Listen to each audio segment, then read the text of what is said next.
Hi,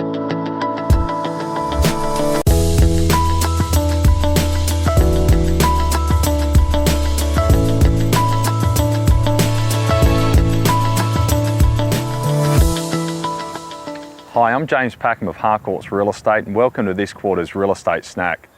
Recently I was asked to comment about what Adelaide real estate would look like by the year 2050 and what forces would dictate the nature of that development, and I thought it might be interesting to share my findings. When looking that far ahead, one of our best sources of information are the reports prepared by specialist groups which are then provided to government to assist with their long-term planning.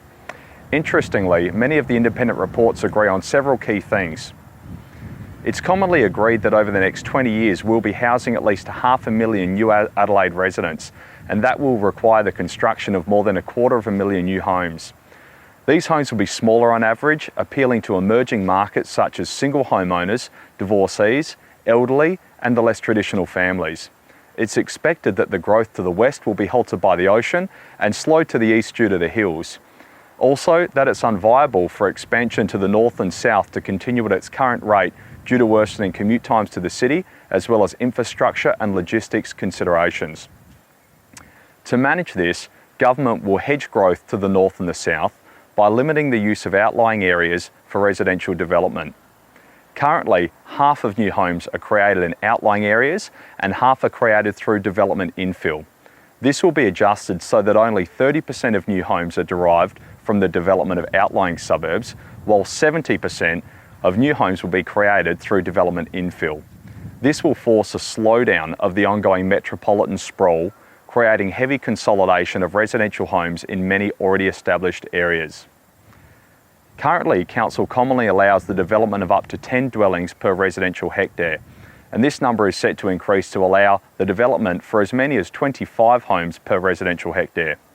Also, many main roads are being rezoned to allow for 5-storey development with a mixed use of both residential and commercial housing under the same roof, and this is to cater to the increased number of residents and their requirements.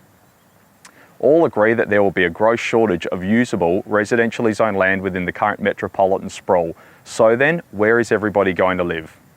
Many believe the large spillover of demand will be utilised to quickly develop outlying towns with pre-existing infrastructure, such as Barossa to the north and places like Victor Harbour to the south. So what does this all mean for us in summary? Firstly, there will be a pronounced contrast between areas of high density versus character, hills face zoning and so on, so it's never been so important to understand an area's zoning when considering a property purchase. Secondly, the smaller homes of today will be the larger homes of tomorrow. Thirdly, don't think that these sleepy townships within an hour or two of Adelaide have reached critical mass. They could develop into very attractive markets indeed. And fourthly, buy some property, and if you have some, then buy some more. Because if we look at what property prices have done in the last 50 years, and then we project that forward 50 years into the future, we expect that a standard everyday house is going to cost in the millions of dollars, and therein lies the great divide between the rich and the poor. I'm James Packham from Harcourts Real Estate, and if you have any real estate ideas you'd like to discuss, we'd love to hear from you on 8377 1033. Happy house hunting from Harcourts.